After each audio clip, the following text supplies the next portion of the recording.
तर आज आपण बनवणार आहोत कांदे पोहे आणि कांदे पोह्यासाठी आपल्याला ना ते हिरवी मिरची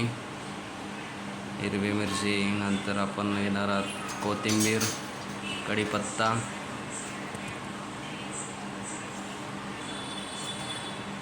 आपण त्यांना छान असं कटिंग करून घेणार आहोत. मिरची कटिंग होत आहे.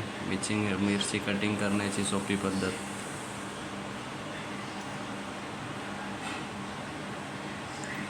अशा प्रकारे मिरची आपल्याला कटिंग करून घ्यायची आहे.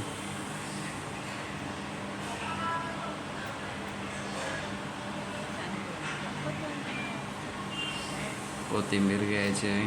कोथिंबीरला पण आपण कटिंग करायचे आहे.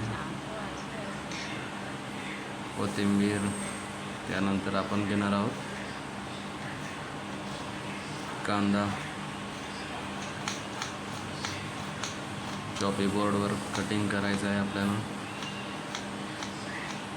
कांदा सोप्या पद्धतीने असं कापायचं आहे. कटिंग उभे कापून नंतर क्रॉसवर कापायचं आहे.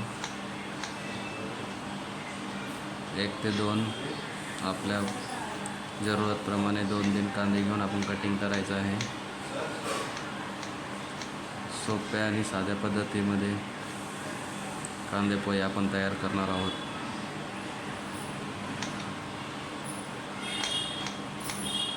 अशा प्रकारे आपले सर्व कटिंग झालेले आहे. लिंबू आपल्याला चविष्ट म्हणून यूज करायचा आहे. कांदे पोहे धुवून झालेले आहेत आपले स्वच्छ पाण्याने. गावाकडील हे कांदे पोहे आहेत. रायगड जिल्ह्यामधून आम्ही राहतो त्या गावाकडील हे कांदे पोहे आहेत. गॅसवरती आपण तेल गरम करायला ठेवलेलं आहे. तेलाला आपण छानपैकी गरम उकळी येऊन द्यायची आहे.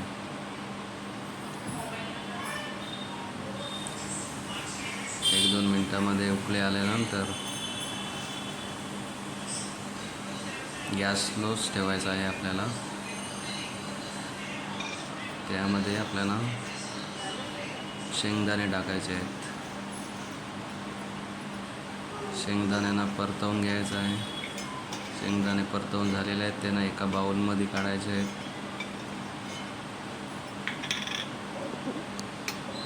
त्यानंतर आपले घरगुती जसे की मसाले यूज करायचे आहेत.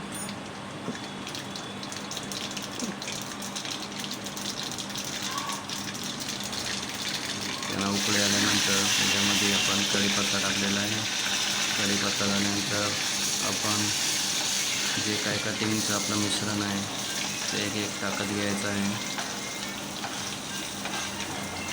कांदा टाकलेला आहे. कोथिंबीर, मिरची त्यांना परतवून घ्यायचं आहे.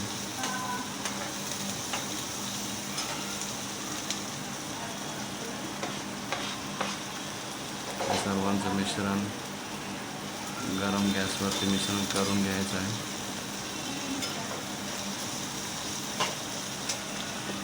कांद्याला कलर येईपर्यंत त्याला मिश्रण करत राहायचं आहे. कांदा गरम झाल्यावरती हळद वगैरे टाकून असा पिवळसर असा रंग येईल. मग आपले स्वच्छ धुतलेले कांदे पोहे टाकायचे आहेत. कांदा पोहे टाकल्यानंतर त्यांना जोपर्यंत शिजल्यासारखं स्वाद येत नाही तोपर्यंत त्यांना गॅसवरती आपल्याला मिश्रण मिक्स करायचं आहे. आपण टाकलेलं मीठ चवीप्रमाणे. त्यानंतर टाकलेले आपण साखर चवीप्रमाणे.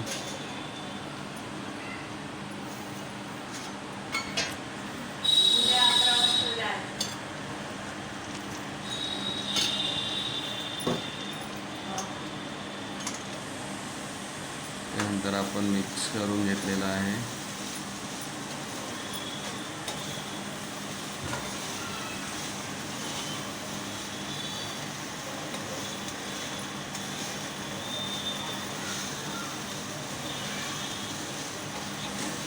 मिक्स झाल्यानंतर असा काहीतरी कलर आपल्याला दिसून येईल. हळद टाकल्यानंतर आणि छान असे झालेले आहेत कांदे पोहे 5 मिनिटांमध्ये. नक्की ट्राय करा आणि आपल्या चॅनलला